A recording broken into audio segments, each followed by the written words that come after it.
ഞാൻ പറയുന്നു.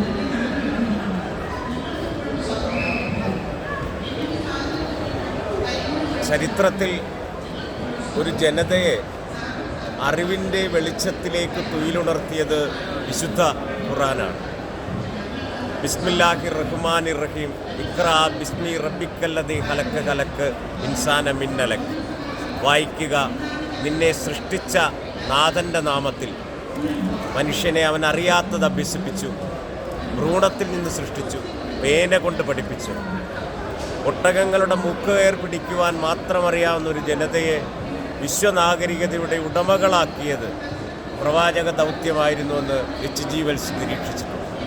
ഇവിടെ ഡോക്ടർ കബീർ കറുപ്പംവീട്ടിൽ നോവലിസ്റ്റാണ്, തിരക്കഥാകൃത്താണ്, സംവിധായകനാണ്, നടനാണ്, സർവോപരി എണ്ണമറ്റ കാരുണ്യത്തിൻ്റെ ഉറവകൾ തീർക്കുന്നവനാണ്.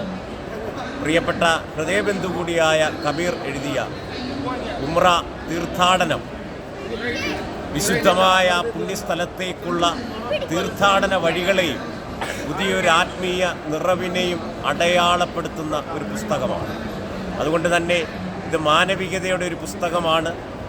അതിനുമപ്പുറം ഉംറയിലേക്ക് തീർത്ഥാടനം ചെയ്യുന്ന വിശ്വാസികൾക്ക് തീർച്ചയായിട്ടും അവരുടെ വഴികളിൽ ഒരു കൈത്താങ്ങായി, ഒരു ഗൈഡ് ലൈനായി മാറുന്ന പുസ്തകമാണിത്. ഷാർജ അന്താരാഷ്ട്ര പുസ്തകോത്സവ വേദിയിൽ നിന്നുകൊണ്ടാണ് ഞാൻ നിങ്ങളോട് വർത്തമാനം പറയുന്നത്. പ്രിയപ്പെട്ട കൂട്ടുകാരൻ്റെ ഈ പുസ്തകം അമ്മ മരത്തണൽ എന്ന അദ്ദേഹത്തിൻ്റെ നോവൽ പോലെ തന്നെ ഒരു ചരിത്ര വിജയമായി തീരട്ടെ എന്ന് പ്രത്യാശിക്കുന്നു. അഭിവാദ്യങ്ങൾ.